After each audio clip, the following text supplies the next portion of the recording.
आणि मला सगळ्यांना एक सांगायचं, सगळी टीम आमच्याकडे आल्यावर म्हणजे सर आपल्याला पेपरफुटी प्रकरणामध्ये एक आंदोलन करायचंय आणि त्या आंदोलनात तुम्ही सहकार्य करणार का? आम्हाला आमचं पोटच त्याच्यावर आहे, आमचं पोटच शिक्षणावर आहे आणि शिक्षण जर इमानदारीने मिळालं तर आणि तरच तुम्ही आम्ही जगू.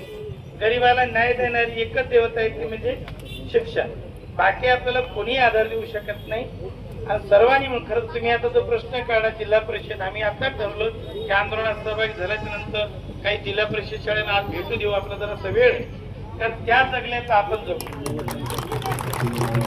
कारण काही इथं मी नाव ऐकलं, काही शिक्षक लोक असतील आडगाव गुंडा जिल्हा परिषद शाळेचे शिक्षक रात्री 9-9 वाजेपर्यंत काम करतात. खरं तर त्यांचं कौतुक करणं हे आपलं काम आहे आणि शिक्षणामुळं आपण क्रांती करू शकतो. आपल्या आता दुसरा हत्यार नाही. आणि आमच्या निदर्शनात असं आलंय की जसे भ्रष्टाचार सुरू झाले 4-5 वर्षात जास्त झालं, गरीब लोक मेडिकलला लागणं बंद झालं, हे सत्य आहे. आणि प्रत्येक परीक्षेत गोळे, प्रत्येक परीक्षेत. मग हे घोटाळा जर झाला तर बरं कोणाच्याच फायद्याचं नाही. कोणी मंत्री म्हणत असतील आमच्या फायद्याचं आहे, त्यांच्याही फायद्याचं नाही. जर उद्या हे सगळे लोक गुंड तयार झालो आपण तर त्यांचं काय करेल? जर सज्जन माणसं तयार झाली तर यांना आपल्यावर राज्य करता येईल. सर्वच गुंड तयार झालं तर सगळेच लोक यांचीच घरं जाळतील आणि असं बाजूच्या रस्त्यात घडाय नाही. मला लक्षात येत नाही की नेमकं हेही असं का करायले की देशामध्ये आपल्या चांगले सुजाण नागरिक तयार करण्यापेक्षा गुंड प्रवृत्तीला का बळ द्यायले? पेपर फोडून झालेला डॉक्टर त्याचं ऑपरेशन, त्याच्या हाताने ऑपरेशन आपल्या आया बहिणीचं आपण करतील, वडिलांचं ऑपरेशन करतील? शक्यच नाही. मग असं का करायला? खरं याचे डोळे उघडण्याची गरज आहे. आणि त्यामुळं जे परभणीतले लोक इथं खरं हजर झाले, तुम्ही जसे म्हणालात जिवंत लोक इथं हजर झाले, पण एक दुसराही अर्थ आहे पा, यालाही समजून घ्यावं.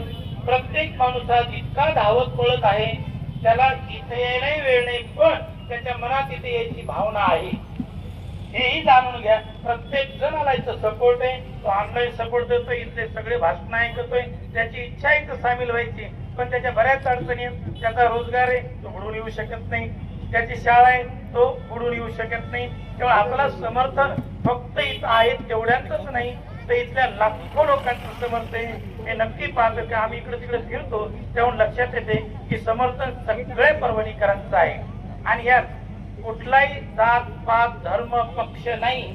आम्ही आमच्या पोस्टवर एक आमच्या ग्रुपवर लिहिलं होतं की आता हा मुद्दा आलाय शिक्षणाचा, इथं सगळं बाजूला करू, आपले आपण भाऊच भांडवल्यासाठी भांडणारच, ते आपला धर्म आहे, भांडतो ते भांडू आपण, पण इथं मात्र सगळ्या जाती भेद धर्म जे काय असेल ते बाजूला करून शिक्षणासाठी असंच एकवटलं तर मला वाटते कुठल्याही प्रकारची क्रांती आपण करू शकतो.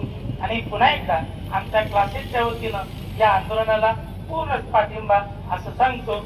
आणि पुढचे